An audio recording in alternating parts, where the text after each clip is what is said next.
Narbonne-Perpignan, un derby du Languedoc-Roussillon sous pression, les deux équipes traversant actuellement une petite zone de turbulence. Dès la 3e minute, en première période, la mêlée narbonnaise enfonce son homologue, le ballon est sorti pour Plessis, Plessis fixe, il trouve à hauteur Daniel Alangaou, son demi d'ouverture qui vient pointer le premier essai. On joue, je vous le rappelle, depuis 3 minutes seulement en première période. On revoit sur cette action la défense perpignanaise totalement désorganisée, le bon travail du centre Plessis. Il sert Alangaou qui n'a plus qu'une vingtaine de mètres à parcourir pour inscrire le premier essai. En toute fin de première période, encore une fois, c'est à partir de la mêlée narbonnaise que l'action se construit. Le ballon est extrait par Rubio, il saute son demi d'ouverture, il va servir Clint Idi, le centre, qui n'a plus qu'à se défaire de 2 défenseurs perpignanais bien inoffensifs pour inscrire le deuxième essai. On revoit un défenseur éliminé, 2 défenseurs éliminés.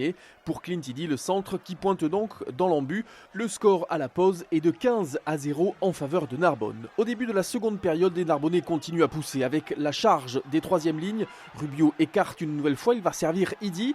Idi rate sa passe, on le croit en tout cas, ce sera finalement récupéré par Navakadretia qui va percer avant de retrouver des partenaires à l'intérieur. Une nouvelle fois, Plessis est servi, il passe par le sol. C'est écarté par Rubio et Rubio va trouver son talonneur Youa Edmonds arrivé lancé qui vient donc inscrire un nouvel essai. On revoit l'excellent travail et la percussion de Navakadretia qui va faire l'effort de passer son ballon. Regardez Rubio, il éjecte, il voit Edmonds, son talonneur lancé. Il le sert pour un nouvel essai des joueurs narbonnais. Encore une fois, c'est sur le secteur de la mêlée que ces joueurs narbonnais vont appuyer. Essai de pénalité sous les poteaux accordé par Monsieur Kerr, l'arbitre de cette rencontre.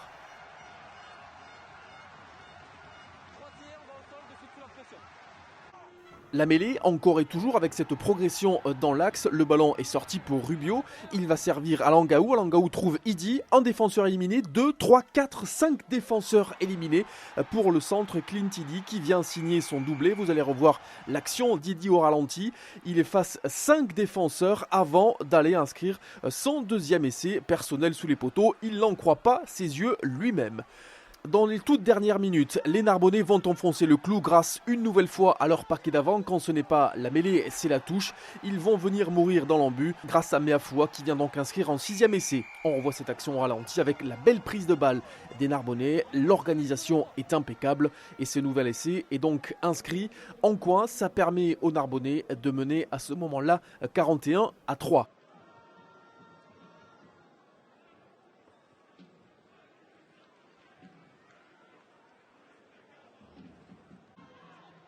Peu après la sirène en seconde période, les Perpignanais lancent enfin une action. Elle est partie de loin, depuis leurs 22 mètres, et ils sont désormais à 10 mètres de la ligne d'embut des Narbonnais. Le petit côté est exploité et après plusieurs passes, c'est le 3e ligne Nicolas Rabat qui vient inscrire l'essai.